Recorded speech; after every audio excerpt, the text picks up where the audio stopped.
My husband spends every weekend with a younger woman he calls his chosen family and says I'm just being insecure. Meanwhile, I'm 8 months pregnant and getting ready for our baby by myself. My husband John and I are in our mid-30s and have been together for 8 years now. We've been through a lot of big life stressors. It has strained our marriage and we've worked hard in 2 years of marriage counseling to rebuild. I'm now 8 months pregnant.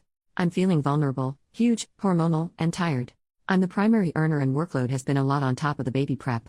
I'm normally a very rational, independent, and sort of non-emotive person. I've never been jealous before.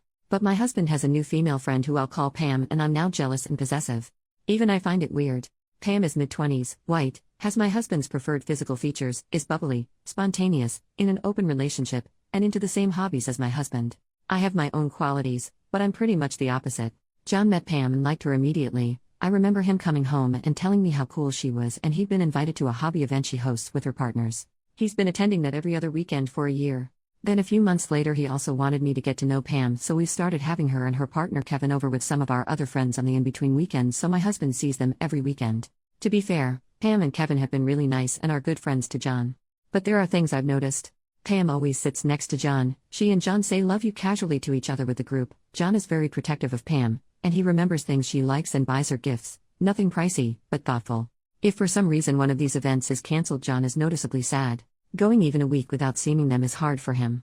Because of these weekend commitments, we don't do date nights and rush other activities. If I have other plans, then we split up and don't see each other. We're discussing in counseling but can't come to an agreement. Our counselor facilitates but doesn't give direct guidance. I've shared that it feels like he's prioritizing this relationship over our own. That I hate that these standing date nights with Pam and her partners trump our own. That he's not keeping up with commitments to me or the baby. And I'm managing with my own support network of family and paid help, but at 8 months along I need help. That this needs to change. He shared that Pam and her partners are part of his new chosen family since he's had to move away from his family because of me. That I said it was okay for him to spend this time with them and I can't just change my mind, that it's unfair.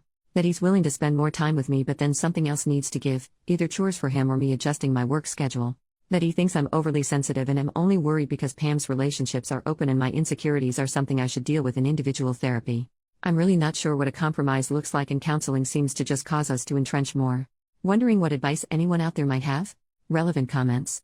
Commenter, how do you plan to handle the new upcoming baby? Have you discussed what your schedule will look like then? Since he is going to need to spend a lot of time caring for the child and your schedules will need to change. It seems like the thing to do is to start fresh and decide what things are going to look like once the baby is born. Since you are the primary earner, he should be the primary caregiver and you both will have less time for socializing. OP, we're going to take a break from social commitments for 2 months and then reevaluate, but he's likely to want to continue to see them at least every other weekend. The compromise to take care of the baby is he's going to stop working to care for baby Monday through Friday, 1 weekend day for our family, and 1 weekend day with Pam and crew for their hobby. I've said in counseling this doesn't seem reasonable.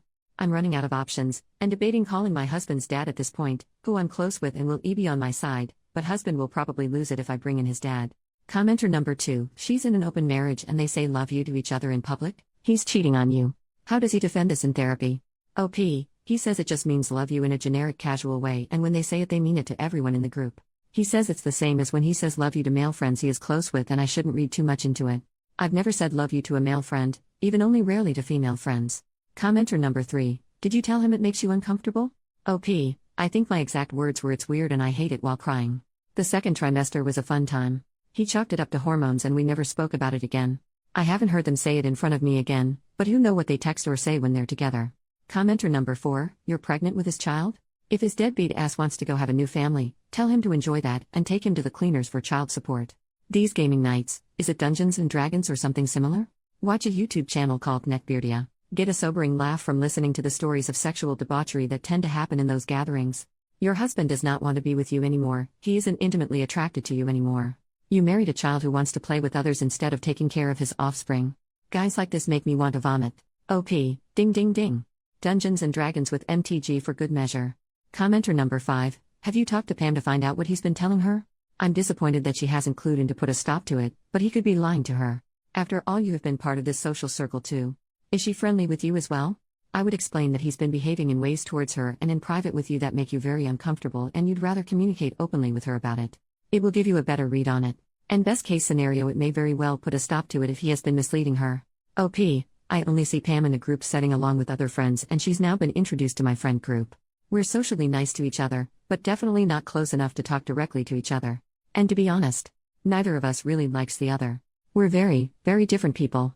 Update, 2 years and 7 months later. Hi. It's been a while since I last posted. Our little boy is 2.5 now.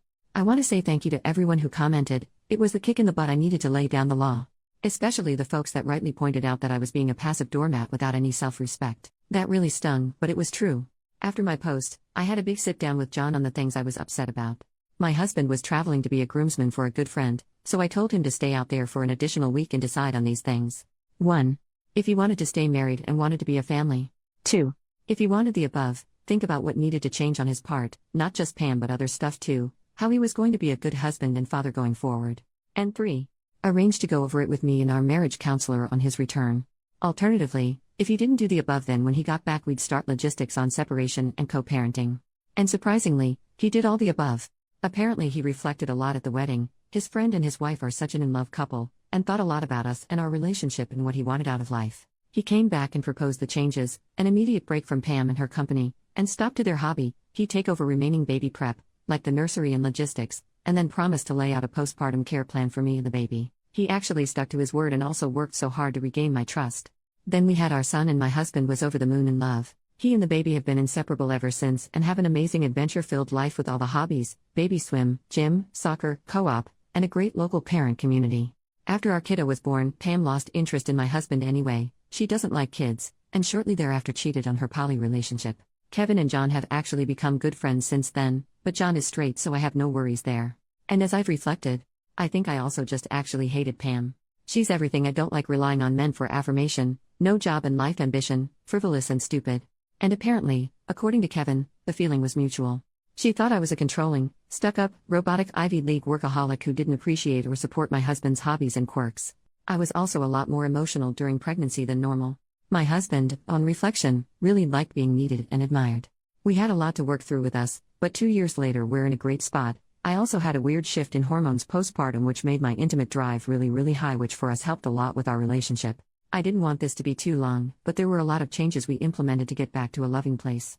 John feels a lot of purpose in being a dad and supported me as my career has taken off. Sometimes things are still hard, my job is really high stress, toddlers are a lot of work, etc. But we're pretty happy. We spent this morning snuggling in bed with our toddler and dog, pretending we were on a boat, making hairdryer sounds, and giving hugs. We live a pretty boring suburban kind of life, but it works for us.